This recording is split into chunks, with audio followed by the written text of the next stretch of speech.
So there I was, standing in a courtroom in Austin, Texas, watching my ex-husband's face turn white as the judge read the verdict. 5 years.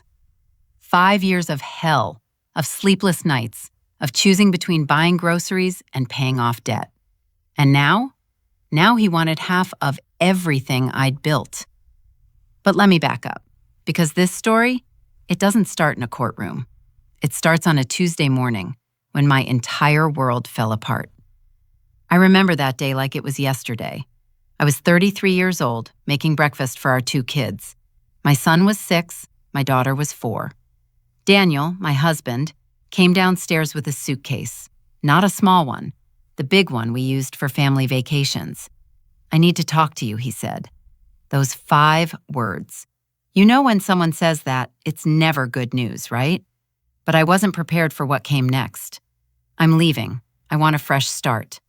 Just like that. No warning. No, "we need to work on our marriage." No, "I'm unhappy." Just, "I'm leaving." I stood there, spatula in my hand, eggs burning on the stove, and I couldn't even speak.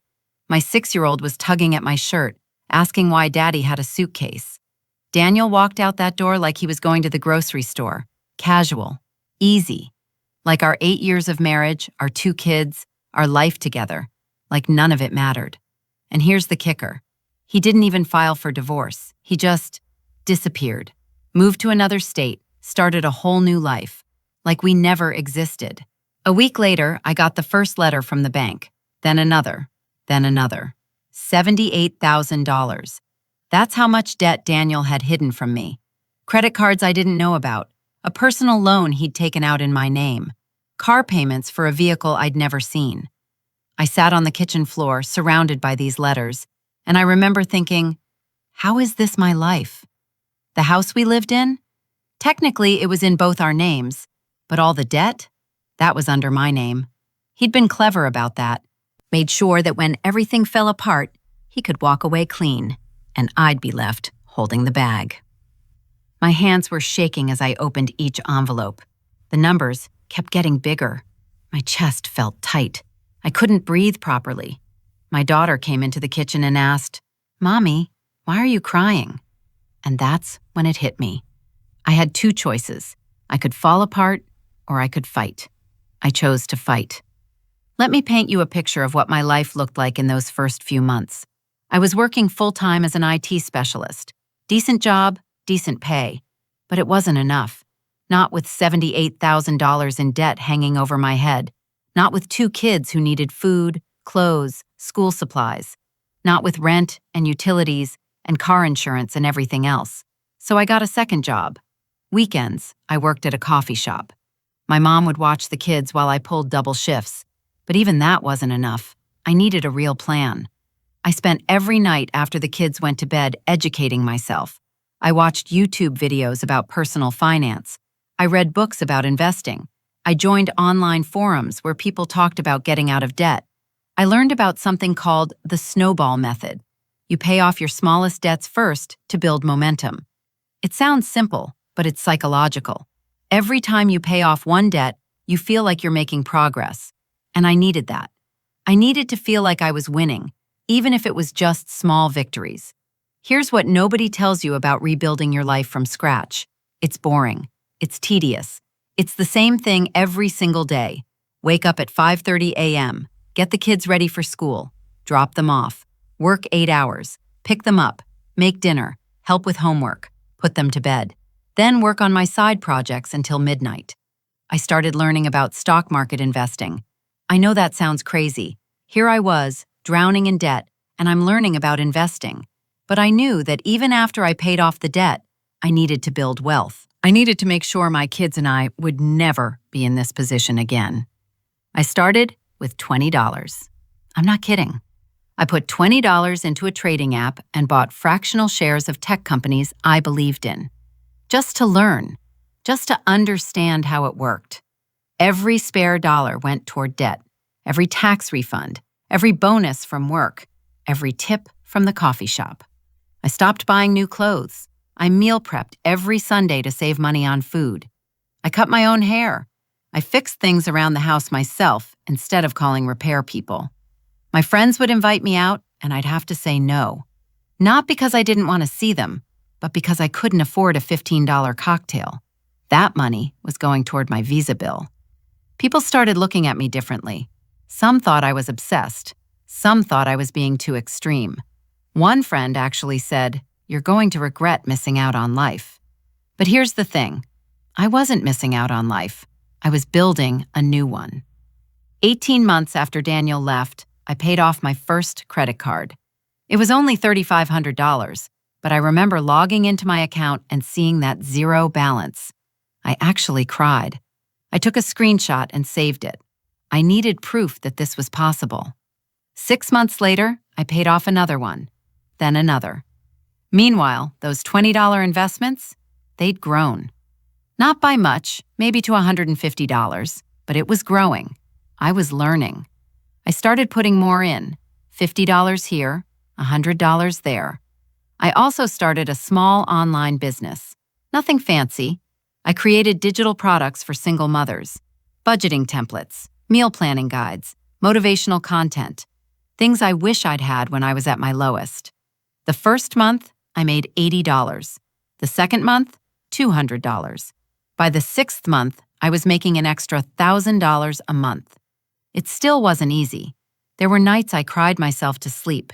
There were days I wanted to give up. There were moments when I resented Daniel so much I could barely breathe. But every time I wanted to quit, I'd look at my kids. They were watching me, learning from me. And I refused to teach them that when life knocks you down, you stay down. 4 years in, something shifted. The debt was almost gone, my side business was generating real income, my investment portfolio had grown to $8,000. I'd been promoted twice at my main job, and I realized something. I was going to be okay. More than okay. I was going to be successful. That's when I made a decision. I was going to sell the house, that house that Daniel and I had bought together, that house full of memories I wanted to forget. I was going to take my share, combine it with my savings, and buy something new, something that was just mine. The housing market in Austin was hot. I sold it for $80,000 more than we'd paid for it. After paying off the remaining mortgage and the last of the debt, I had $95,000. I found a beautiful house in a better neighborhood. 3 bedrooms, a big backyard for the kids, a home office for me. I put down $50,000 and took out a mortgage I could easily afford. For the first time in 5 years, I felt like I could breathe. People who hadn't seen me in years didn't recognize me. I'd lost weight, not from dieting, but from the stress finally lifting. I'd started taking care of myself again, getting my hair done professionally, buying nice clothes, not designer stuff, but quality pieces that made me feel good. But the biggest change wasn't physical, it was mental. I'd gone through fire and I'd come out stronger. I wasn't the naive woman who'd trusted her husband blindly. I wasn't the scared single mom who didn't know how she'd pay next month's rent. I was someone who'd faced the worst and survived. I was someone who'd built something from nothing. My son was 11 now, my daughter was 9. They were thriving. They'd watched their mother fight, struggle, and ultimately win. That's a lesson no classroom can teach. 5 years and 2 months after Daniel left, I made my last debt payment.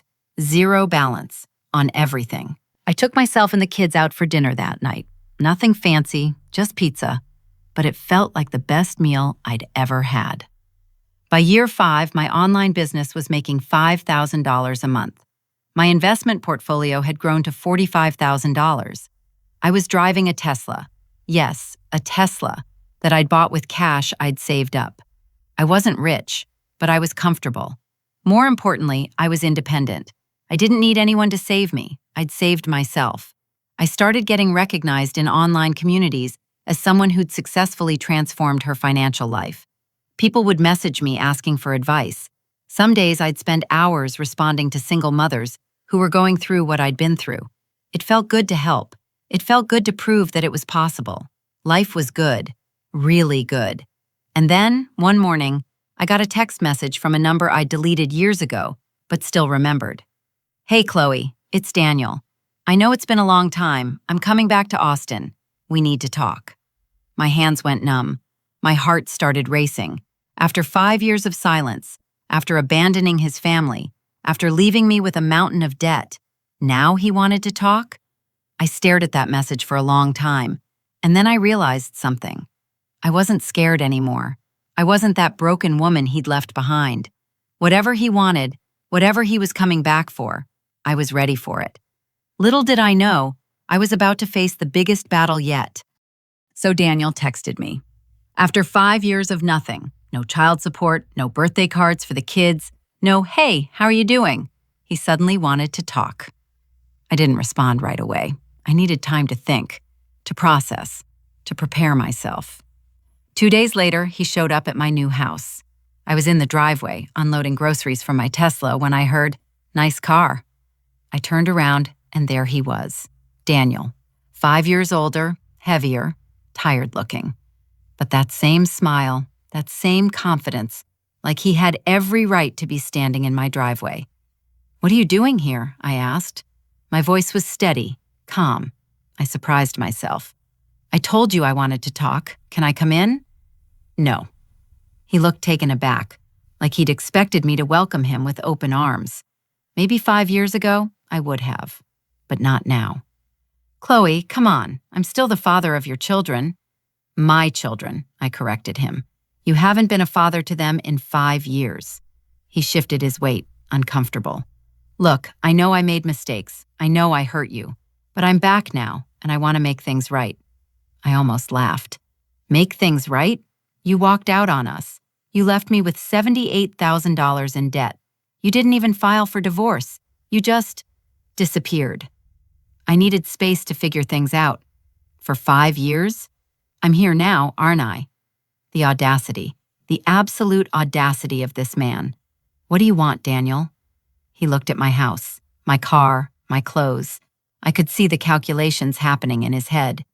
"You've done well for yourself," he said. "I worked for it, every single dollar. We're still married, Chloe, legally. That makes this community property." And there it was, the real reason he came back. "You want money," I said. It wasn't a question. "I want what's fair. We bought that old house together. You sold it for a profit. I'm entitled to half." I felt my blood pressure rising. "You're entitled? You left us. You stuck me with all your debt. You've paid 0 child support. And now you think you're entitled to money?" "According to Texas law, yes. We're still married. That makes me entitled to community property acquired during the marriage." I couldn't believe what I was hearing. This man had done nothing, worse than nothing, for 5 years, and now he wanted to waltz back into my life and take half of everything I'd built? "Where have you been, Daniel? What have you been doing for 5 years?" He hesitated. "I moved to Colorado, started over." "Started over," I repeated. "With who?" His face flushed.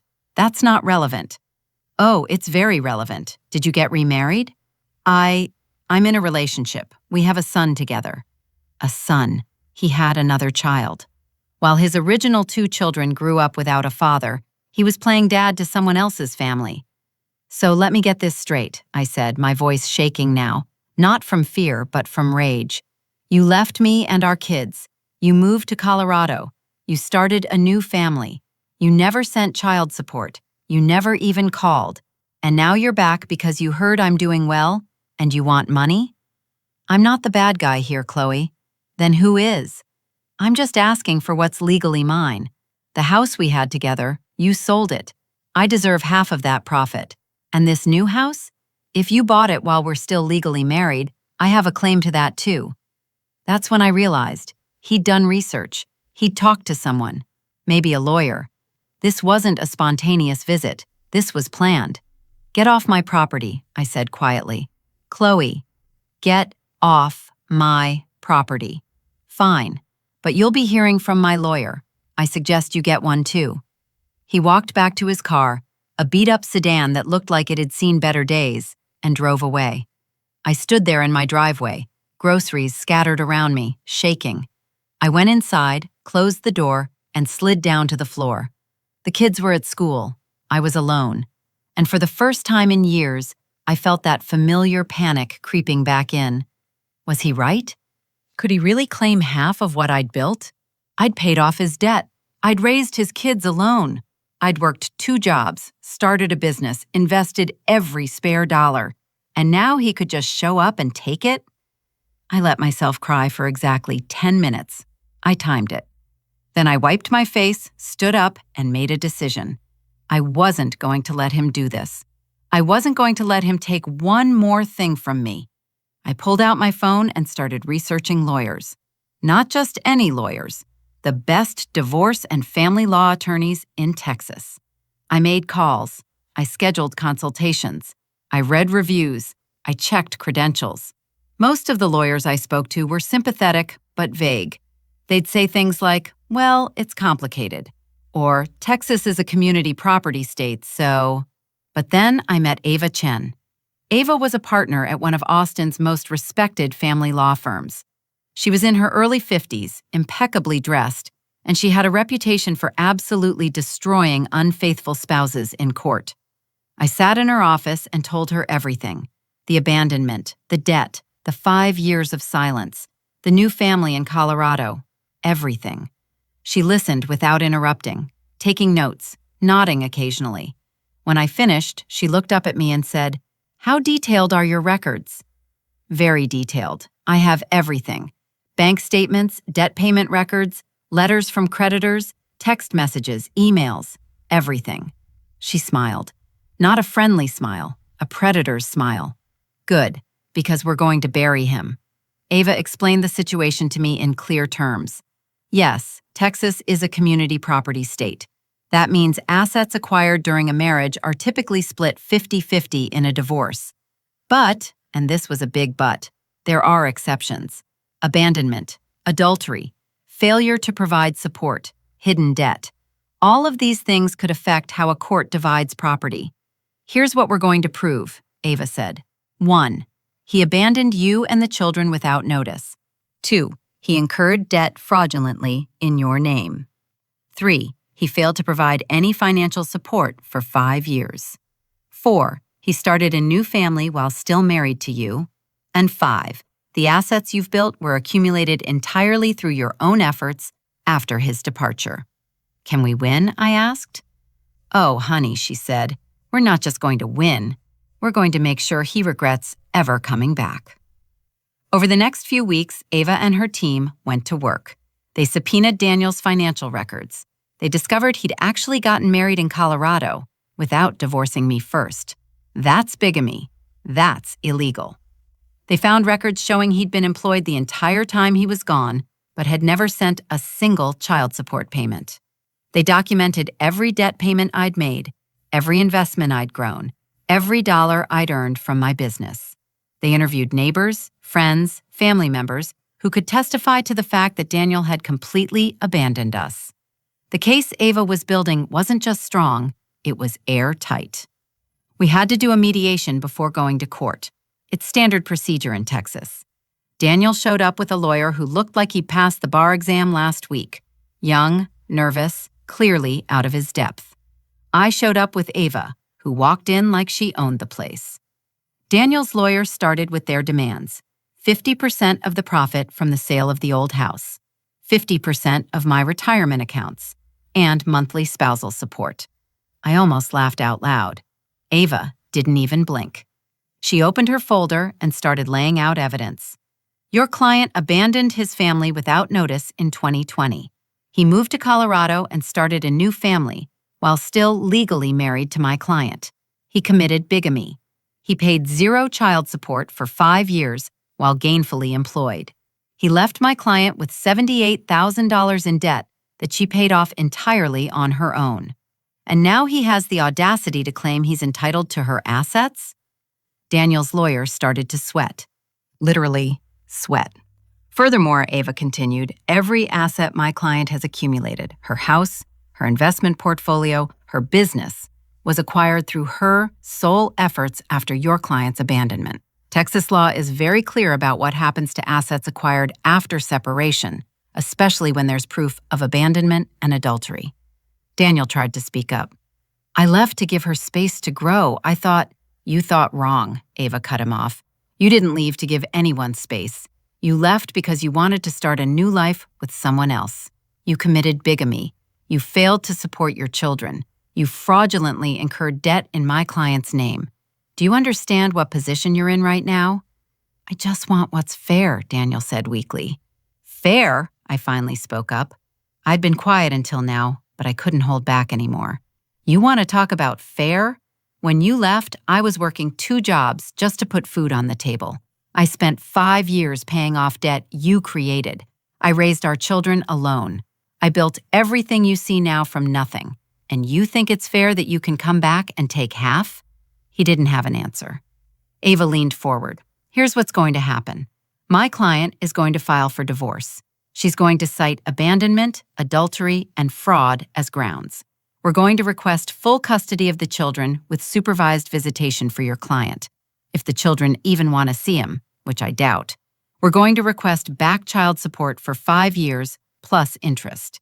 And we're going to request that your client be responsible for all legal fees." "You can't," Daniel's lawyer started. "We can, and we will, and we'll win. Every piece of evidence supports our case. Your client committed crimes. Bigamy is a felony in Texas. Do you really want to go to trial and have all of this become public record?" The room went silent. "Or," Ava continued, "your client can sign a very simple agreement. He relinquishes all claims to any assets. He agrees to a formal divorce. He agrees to supervised visitation with the children. And in exchange, my client won't press charges for bigamy and won't pursue the full amount of back child support he owes." Daniel's face went pale. "I can't afford a lawyer for a trial." "Then I suggest you take the deal," Ava said. We left that mediation with the upper hand, but nothing was settled yet. Daniel had 2 weeks to decide whether to sign the agreement or go to trial. Those 2 weeks were torture. I kept thinking, what if he calls my bluff? What if he takes it to trial and somehow wins? But Ava kept reassuring me. He won't go to trial. He can't afford it, and he knows he'll lose.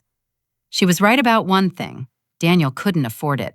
His lawyer was clearly doing this cheap, maybe even pro bono, because he thought it would be an easy case.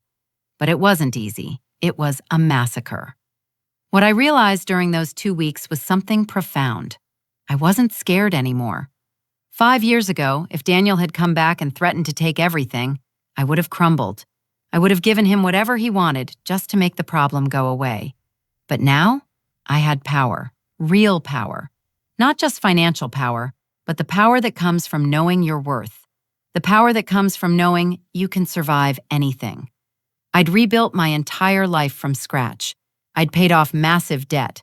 I'd started a business. I'd invested wisely. I'd raised 2 amazing kids on my own. Daniel? He'd done nothing. He'd run away from his problems and created new ones, and now he was trying to coast on my success, trying to take what I'd earned. Not a chance. Daniel didn't take the deal. I don't know if it was pride, stupidity, or bad advice from his lawyer, but 2 weeks passed and we got a message. He wanted to go to trial. Ava actually seemed pleased. "Good," she said. "Now we can make an example of him." The trial was set for 3 months later. That gave us time to prepare, to gather more evidence, to build an absolutely bulletproof case. Those 3 months were interesting. I wasn't anxious. I wasn't scared. I was ready. Ready to face him. Ready to tell my story. Ready to make sure he never had power over me again. Ava and I met twice a week to prepare. She'd ask me questions, over and over, the way a prosecutor would. She wanted to make sure I could handle the pressure, that I wouldn't break down on the stand. "He's going to try to paint you as vindictive," she warned me. "He's going to say you're keeping him from his children. He's going to try to make you look like the bad guy." "Let him try," I said. We practiced my testimony dozens of times. We went through every piece of evidence, bank statements, debt payment records, text messages, emails, everything. Ava even hired a private investigator who found more dirt on Daniel. Turns out he'd been fired from 2 jobs in Colorado for poor performance. His new wife was pregnant again. He was living in a rental apartment and driving a car that was about to be repossessed. The man was a mess. And now he wanted to take from me because his life hadn't worked out the way he'd hoped. The courtroom was smaller than I expected. It wasn't like TV with dozens of people watching. Just me, Daniel, our lawyers, the judge, and a court reporter. Judge Patricia Hernandez was a woman in her 60s with silver hair and sharp eyes. She had a reputation for being fair but tough, especially tough on deadbeat parents. I sat at the table with Ava, hands folded, trying to look calm even though my heart was racing. Daniel sat across from us with his lawyer. He wouldn't look at me, kept his eyes down, fidgeting with his pen. The judge called the court to order, and we began. Daniel's lawyer went first. His opening statement was exactly what Ava had predicted. I was a vindictive ex-wife who was trying to punish Daniel for leaving. I was keeping him from his children. I was exaggerating the debt situation. The house we'd bought together was community property, and Daniel deserved his fair share. It was all nonsense, but he presented it with enough confidence that for a moment, I wondered if the judge might believe him. Then Ava stood up. "Your Honor," she began, "this case is not complicated. It's actually quite simple. My client was abandoned by her husband 5 years ago. He left without notice, leaving her with 2 small children and $78,000 in hidden debt. He moved to another state, started a new family, committed bigamy, and paid 0 child support for 5 years. Now, after my client has worked tirelessly to rebuild her life, he's come back to claim assets he had no part in creating. This isn't a case about community property. This is a case about a man trying to profit from the suffering he caused." The judge looked at Daniel. Even from where I sat, I could see the skepticism in her eyes. I was called to the stand first. I'd practiced this so many times, but actually sitting there with the judge looking at me and Daniel sitting just feet away was different. Ava started with gentle questions. When did Daniel leave? How did he tell me? What did he leave behind? I told the story calmly, factually. How he'd packed a bag and walked out on a Tuesday morning. How he'd said he wanted a fresh start. How I'd had no idea about the debt until a week later. "How much debt did you discover?" Ava asked. $78,000. Credit cards, personal loans, a car payment for a vehicle I'd never seen. "Was your name on these accounts?" "Yes. He'd opened them using my information." "Did you authorize these accounts?" "No. I didn't even know they existed until he was gone." Then Ava asked the harder questions. How did I survive? What did I do? I told the court about working 2 jobs, about learning about personal finance at midnight after the kids were asleep, about paying off debt little by little, about starting a business, about investing. "Did Mr. Davis provide any financial support during this time?" Ava asked. "No, nothing." "Did he contact you to check on the children?" "No." "Did he send birthday cards, Christmas gifts, any acknowledgement that he had 2 children?" "No, nothing. For 5 years, it was like we didn't exist." My voice cracked on that last part. I hadn't meant for it to, but the emotion was real. Then Daniel's lawyer had his turn. "Mrs. Davis," he began, using my married name felt like nails on a chalkboard. "Isn't it true that you told Mr. Davis to leave?" "No, that's not true." "Isn't it true that your marriage was troubled and that you both agreed the separation was best?" "No. He left without warning. He packed a bag and walked out. But you didn't try to contact him. You didn't try to reconcile. He moved to another state and started a new family. What was I supposed to do? Beg him to come back?" The lawyer shifted tactics. "You've done very well for yourself financially. Your business, your investments, your new house. Isn't it true that you're better off now than you were when you were married?" "Yes, I am better off, because I worked for it every single day for 5 years. So you don't need Mr. Davis's help." "I never needed his help, but our children did, and he wasn't there for them." After my testimony, Ava began presenting evidence. She showed bank statements proving I'd paid off all $78,000 in debt by myself. Every single payment, documented and dated. She showed employment records proving Daniel had been working the entire time he was gone, earning a decent salary, but had paid 0 child support. She showed the marriage certificate from Colorado, proof of bigamy, dated less than 2 years after he'd left me. She showed text messages and emails I'd sent him over the years, begging him to at least call the kids on their birthdays. He'd never responded. She showed photos of me from 5 years ago, exhausted, thin, dark circles under my eyes, and compared them to recent photos. The difference was stark. "This is what abandonment looks like, Your Honor," Ava said. "This is what it looks like when a man decides his family is disposable." Then it was Daniel's turn to testify. His lawyer asked him why he left. "I was unhappy in the marriage," Daniel said. "I felt trapped. I needed space to figure out who I was." "And did you intend to return?" "Yes, I always planned to come back when things were better." It was such obvious BS that I almost rolled my eyes. "Why didn't you provide financial support?" his lawyer asked. "I was struggling to establish myself in Colorado. I didn't have extra money to send." Ava let him talk, let him dig his own grave. Then it was her turn. "Mr. Davis," Ava began, "you testified that you were struggling financially. Is that correct?" "Yes." "Yet you managed to start a new family. You have a son in Colorado, correct?" "Yes." "And your current partner is pregnant with your third child?" Daniel hesitated. "Yes." "So you had money to support a new family, but not your original family?" "It's not that simple." "It is that simple. You had money. You chose not to send it to your children. Yes or no?" Yes." "You testified that you always intended to return. When did you decide that?" "When I left, I always thought." "So you intended to return, but you got married to someone else in the meantime?" "That was a mistake." "A mistake? You married another woman while still legally married to my client. That's not a mistake, Mr. Davis. That's bigamy. That's a felony." Daniel's face flushed red. His lawyer objected, but the judge overruled it. Ava pulled out a document. "Mr. Davis, do you recognize this?" Daniel squinted at it. "It looks like a credit card application." "That's correct. It's a credit card application in Mrs. Davis's name. Is that your signature at the bottom?" He went pale. I don't remember." "You don't remember?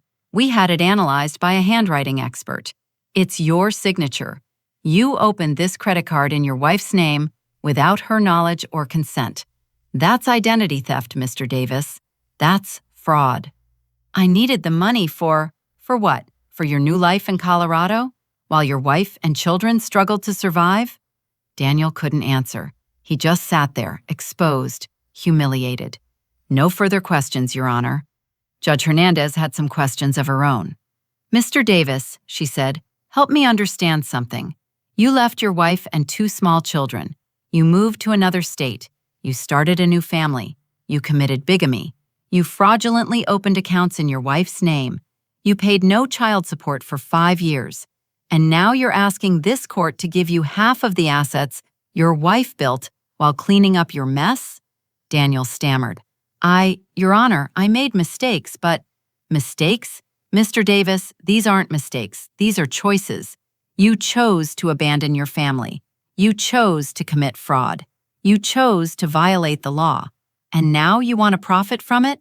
I just want what's fair." The judge looked at him with such contempt that even I felt uncomfortable. "We'll take a recess," she said. "I need to review the evidence. We'll reconvene in 2 hours for closing arguments." Those 2 hours felt like 2 days. Ava and I sat in a small conference room near the courtroom. She seemed confident, but I was anxious. "What if she doesn't see it our way?" I asked. "She sees it," Ava assured me. "Did you see how she looked at him? She's not buying his sob story." "But what if..." "Chloe, stop. You've done everything right. You've been honest, you've provided evidence, you've told your story. Now we have to trust the system." I wanted to believe her, but I'd learned the hard way that trusting systems, trusting people, could lead to disaster. We reconvened. The courtroom felt different now, heavier, like everyone knew what was coming. Daniel's lawyer gave his closing argument. It was weak. He kept talking about community property and legal rights, but he couldn't address the elephant in the room. Daniel had abandoned his family and broken multiple laws. Then Ava stood for her closing. "Your Honor, the evidence is clear. Mr. Davis abandoned his wife and children. He committed identity theft. He committed bigamy. He failed to support his children for 5 years, and now he wants to be rewarded for that behavior? She paused, looking at Daniel. My client didn't just survive what he did to her. She thrived. She paid off his debt. She raised their children. She built a business. She invested wisely. She created a life for herself and her family. Everything she has, she earned through her own blood, sweat, and tears. Mr. Davis earned nothing. He took and took and took.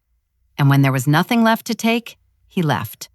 Now he's back because he sees that she's successful, and he wants to take again.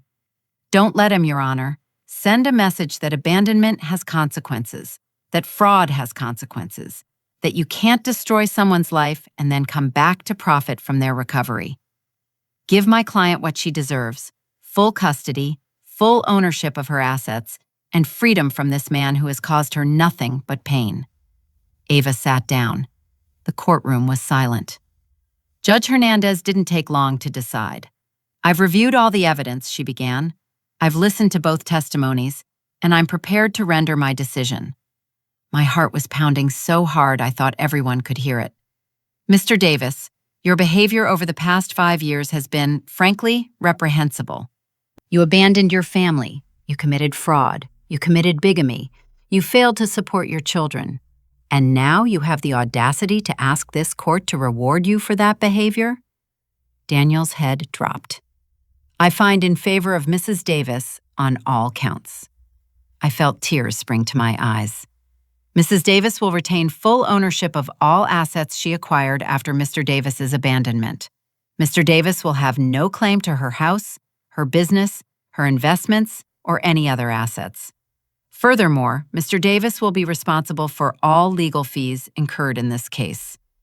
As for custody, Mrs. Davis will retain full legal and physical custody of the minor children. Mr. Davis will be granted supervised visitation, contingent upon him paying $35,000 in back child support within 6 months. The gavel came down. This case is closed. I don't remember walking out of that courtroom. One moment I was sitting there, listening to the judge's verdict, tears running down my face. The next moment, I was outside in the parking lot, Ava's hand on my shoulder. Breathe, Chloe. Just breathe. I realized I'd been holding my breath. I gasped, inhaling the warm Texas air like I'd been underwater for too long. We won, I said.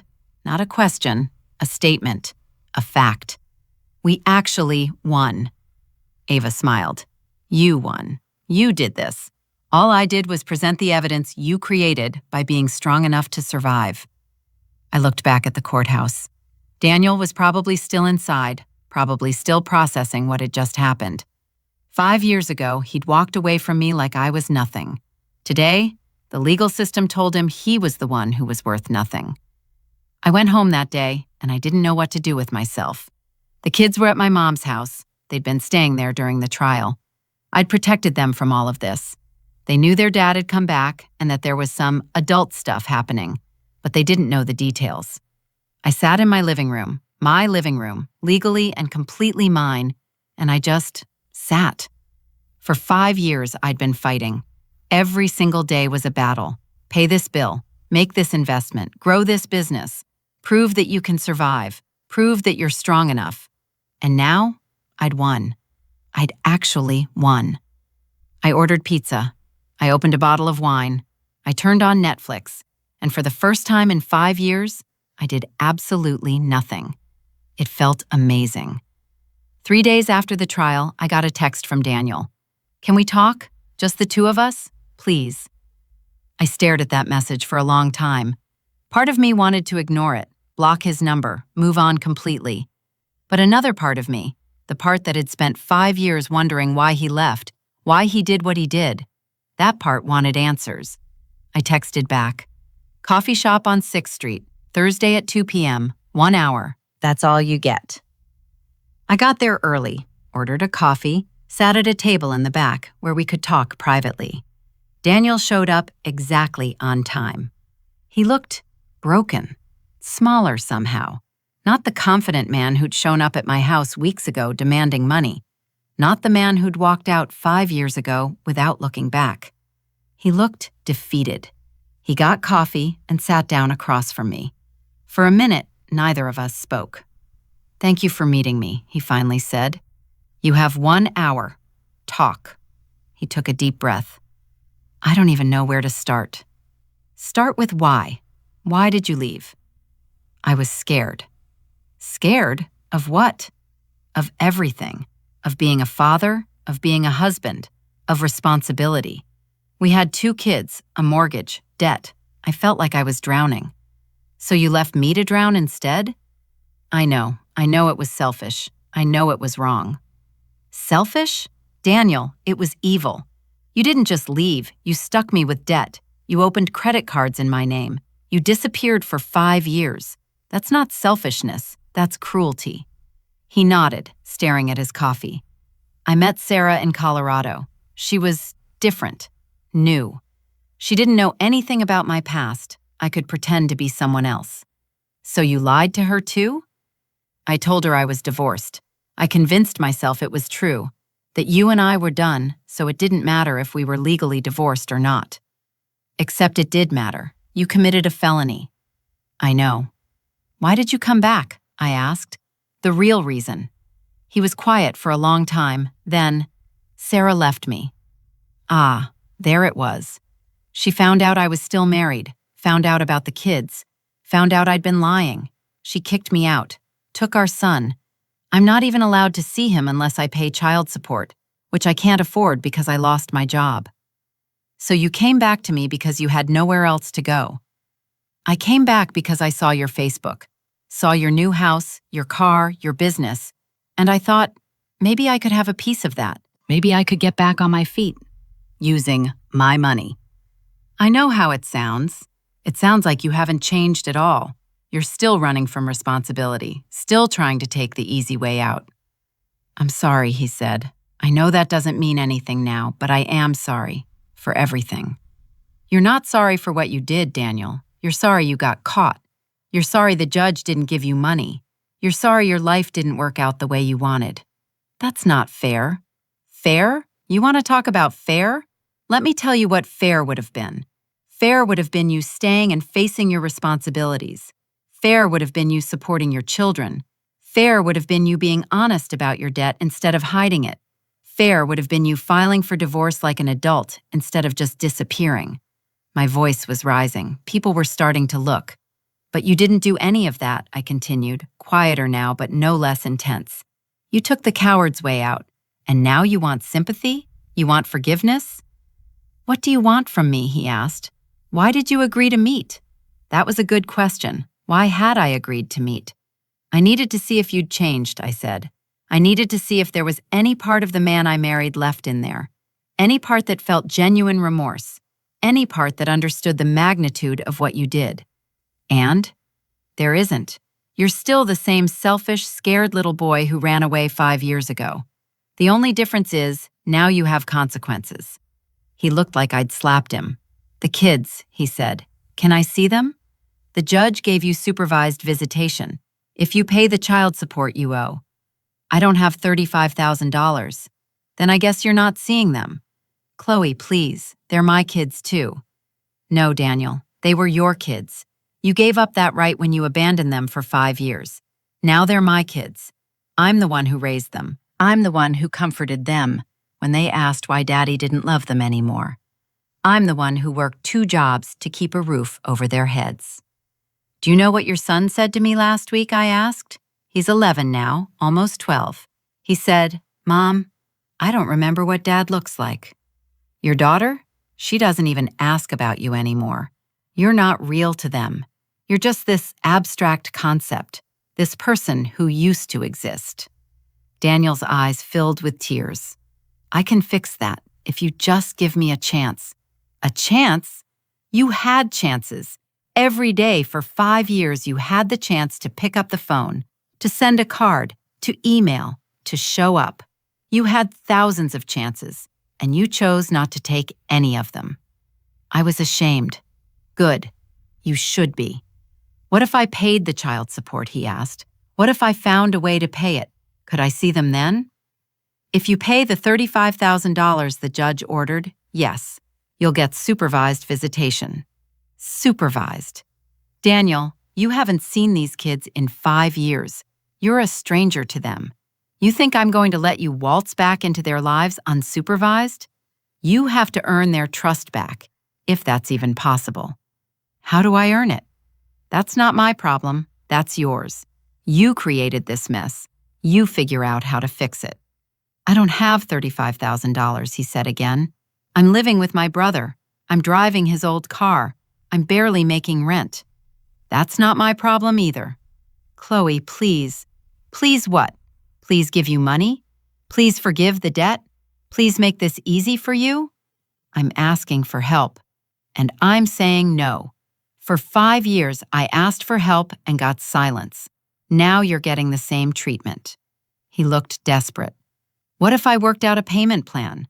What if I paid it over time? Talk to your lawyer, or better yet, talk to the court. But don't talk to me. We have nothing left to say to each other. I stood up to leave. Chloe, wait.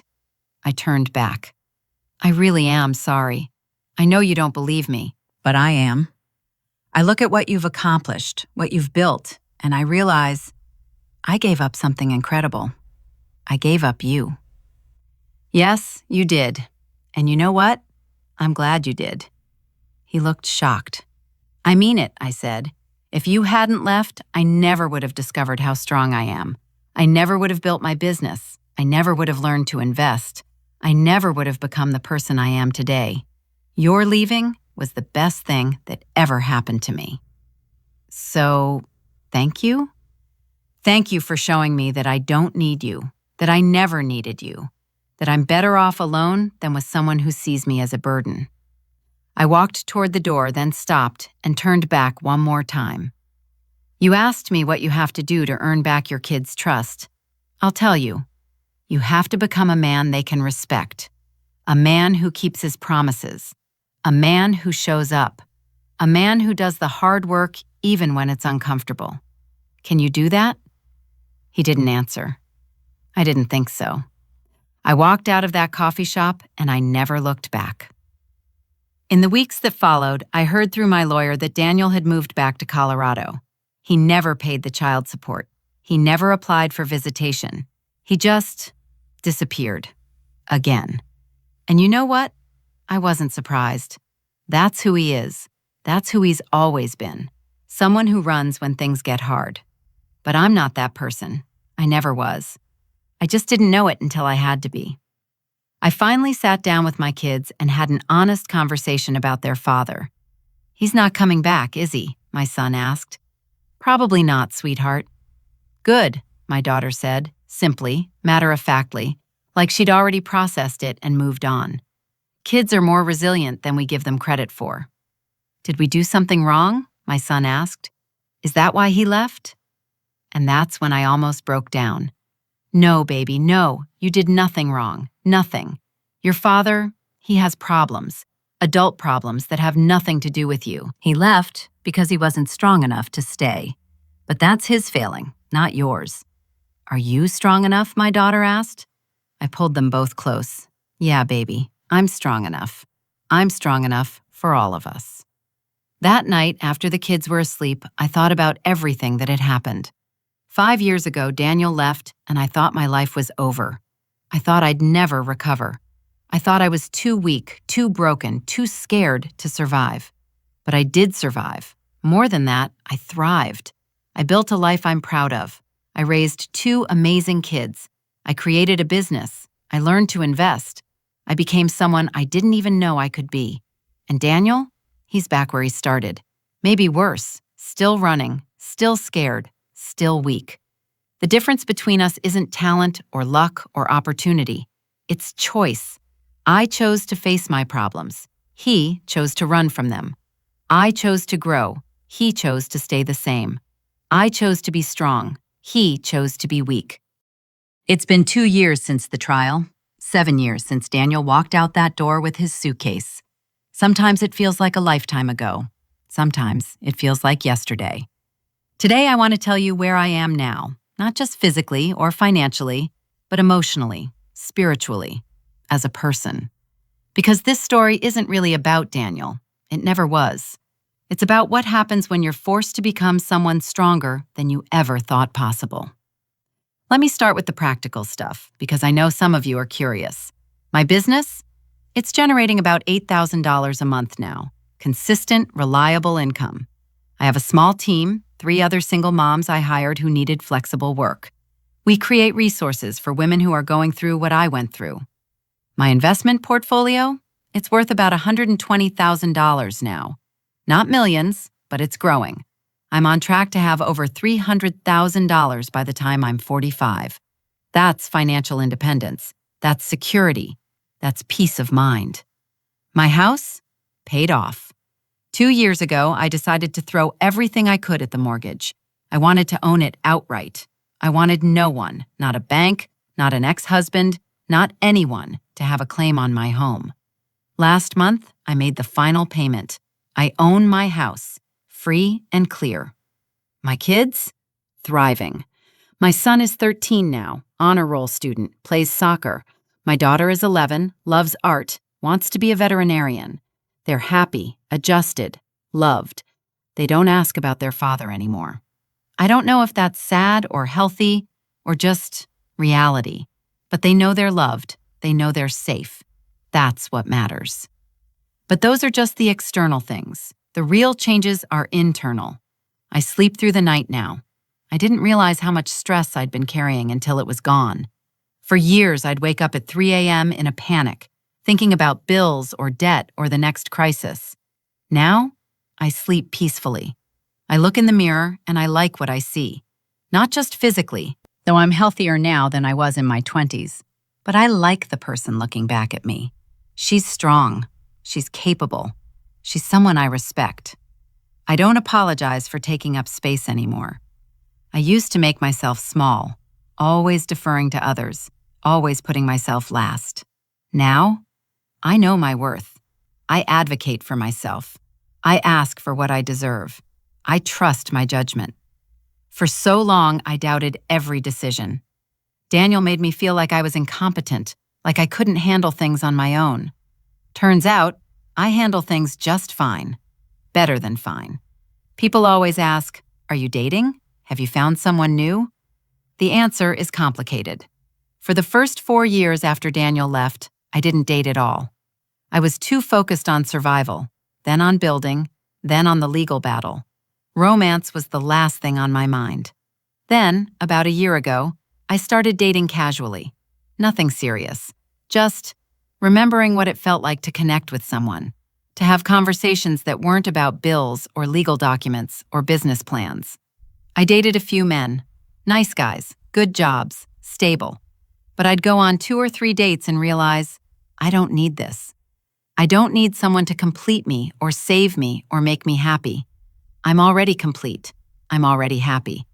That's not to say I'll never have another serious relationship. Maybe I will. But it will be because I want to share my life with someone, not because I need them to fix something that's broken. Because I'm not broken anymore. So what did I learn from all of this? What wisdom can I share with you? Lesson 1. You are stronger than you think. When Daniel left, I thought I couldn't survive. I was wrong. I didn't just survive, I thrived. You probably have that same strength inside you. You just haven't needed to tap into it yet. Lesson 2. Problems are teachers. Every single problem I faced taught me something. The debt taught me about financial literacy. The abandonment taught me about resilience. The legal battle taught me about standing up for myself. If Daniel hadn't left, I never would have learned any of this. Lesson 3. Don't wait for permission. For years, I waited for someone to save me, to help me, to tell me I was doing okay. Finally, I realized I don't need permission to succeed. I don't need validation from anyone. I just need to do the work. Lesson 4. Your past doesn't define your future. 5 years ago, I was a broke, abandoned single mother with $78,000 in debt. Today, I'm a successful entrepreneur with a paid-off house and financial security. Things change. People change. You can change. Lesson 5. Sometimes the worst thing that happens to you is actually the best thing. I mean that. If Daniel hadn't left, I'd probably still be in that unhappy marriage, still feeling small, still doubting myself.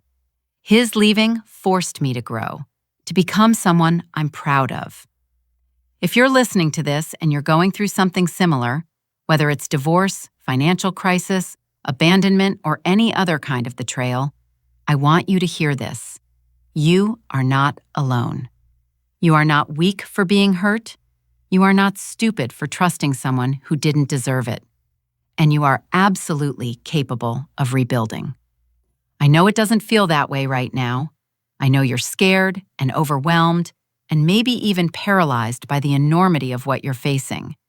But I promise you, if you take it one day at a time, one step at a time, one decision at a time, you will get through this.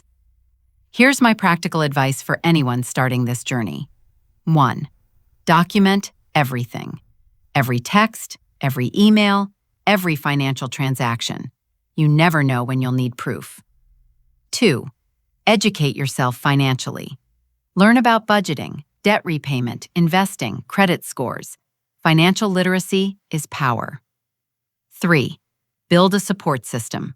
Find people who believe in you. Join online communities. Get therapy if you need it. You can't do this completely alone. 4.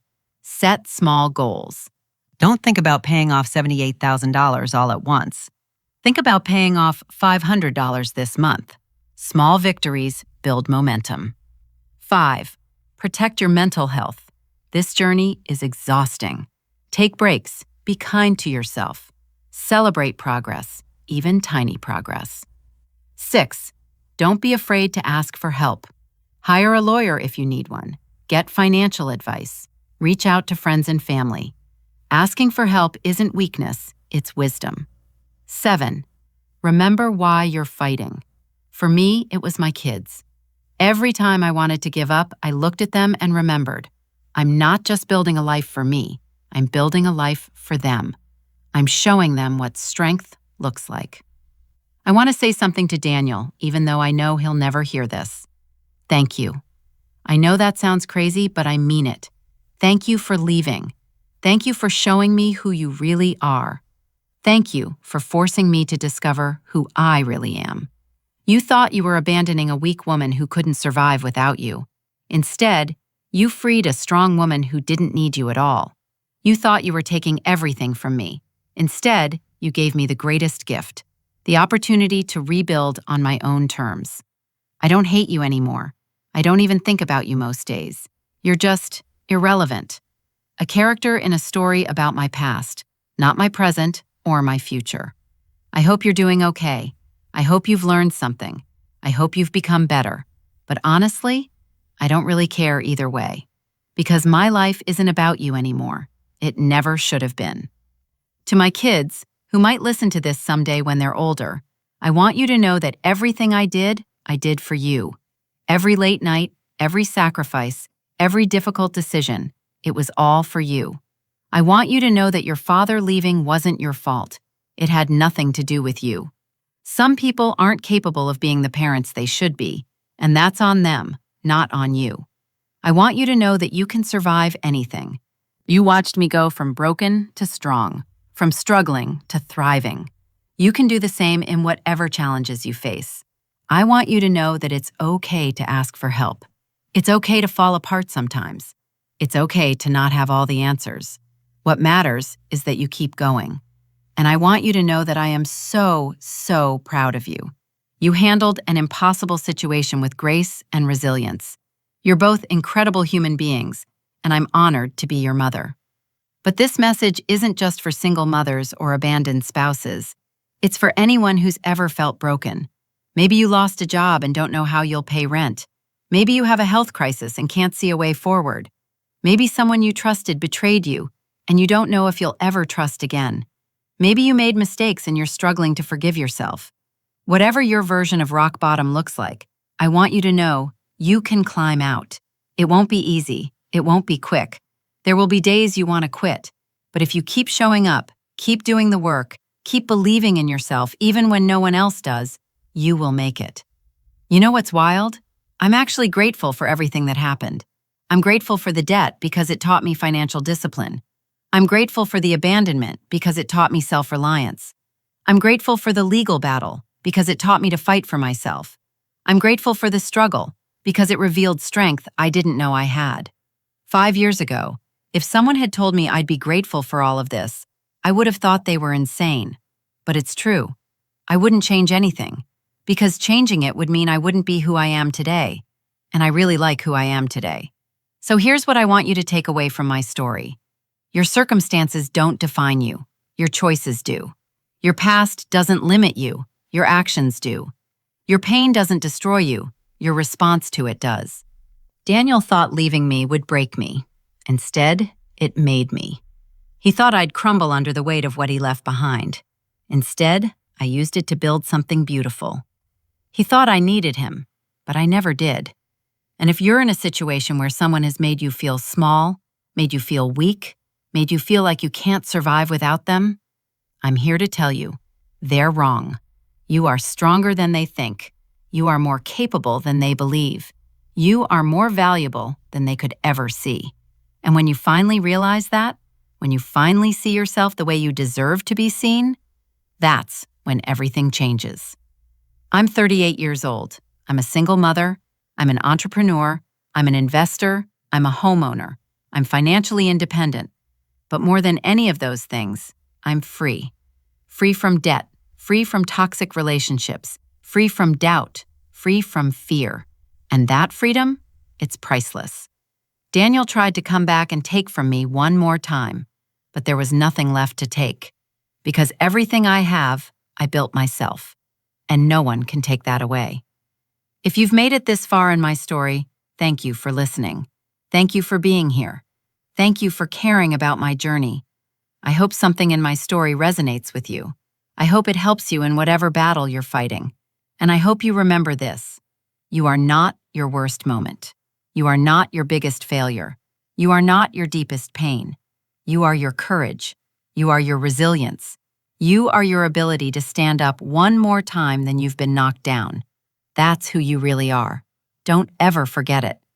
This is Chloe Davis, and this is my story. The story of how debt became a teacher and betrayal became freedom. Thank you for listening. Now go build your own comeback story. You've got this. I believe in you. If this story impacted you, please share it with someone who needs to hear it. Comment below with your own story or what resonated with you. And remember, your comeback is always possible. Always. Subscribe for more real stories about real people overcoming real challenges. Because we all deserve to know we're stronger than we think.